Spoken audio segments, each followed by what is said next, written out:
one thing, let us get straight to JNK India. The company has secured mega orders from Reliance worth almost 350 to 500 crores for gas cracker unit projects in Maharashtra. To discuss more on this order win, Dipak Bharuka, who's the whole-time director and chief executive officer at JNK India, joins in now.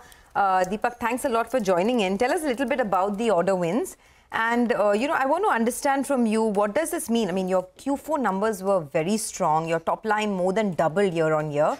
So tell us this order that you've won from IOC and a couple of others as well. What does this mean for your revenue trajectory? Where do you see FY25 in terms of growth?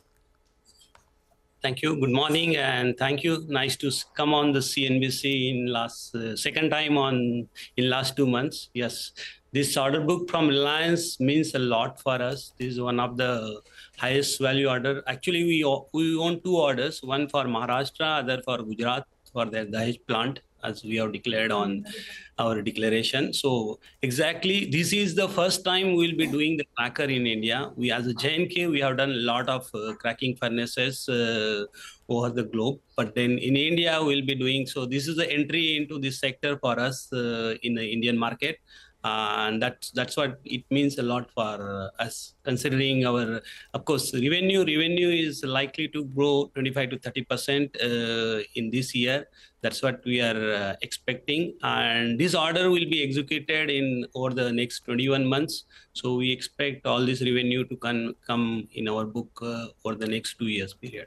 Is this the first order from Reliance Industries for you? And what does it take your order book to? Because even your order wins in the current quarter, because you won an order from IOC too. So first, from Reliance Industries, how big a client is it? Can we expect more orders? And two, tell us the order wins and what the current order book is. See, this is third order. This is like third and fourth order. In the past, we executed 2 orders for the Reliance. So this is not the first order, but value-wise, they were quite small in like double-digit orders, what we executed in the past. Of course, we expect many orders from Reliance as we see after election, a lot of these end users are increasing their investment in their capex in this segment, particularly in the petrochem segment. Not only Reliance, you also know that BPCL has announced the cracking plant. Then GAIL has also announced. Now IOCL Paradip also is coming up with a big cracking plant. So all this will give a huge amount of opportunities for us going forward for the period of next 6 months to 12 months. Okay. So when you talk about opportunities, right, what does this mean for you in terms of your balance sheet? Because I do notice that your working capital days have spiked up. There's been an increase in your receivables as well. I just want to understand, what is the receivable situation? What is the working capital days that we're looking at over the next, say, 12 to 18 months? See, the only primary reason why we have gone for the IPO was for the working capital. That's what we mentioned in our RHP also.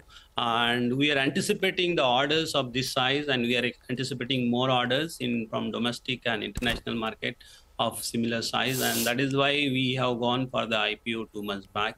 And we expect this receivable situation will be more or less same. We are trying to reduce the number of days receivable we have, but still it is around 100 plus we have. And because of the nature of business we are into, receivable more or less will remain on the similar trajectory. Similar trajectory, by that, what do you mean? I mean, what kind of receivables are we at currently, and how much do you expect it to be over the next 1 year? Currently, we have like approximately 200 crore plus receivable from the market. And we expect as we move forward, it will be in the similar range. Actually, receivable largely depends on the nature of contracts we are into. It's like last year, most of the contracts were from the PSUs, where your payment terms are not so favorable when we work with the PSUs like IOCL, NRL, BPCL, all these. Their payment terms are a little stringent, and which puts a lot of pressure on the receivable. Whereas when we work with the private companies like Reliance or SR or any other companies, their payment terms are much, much better, and we don't expect the receivable situations to be as bad as we had in the last year. So we expect some improvement, but not largely, mainly because of the nature of business we are into. All right. We'll leave it there, sir. Thank you very much. And I hope we look forward to the third interaction soon. Thank you. Good speaking.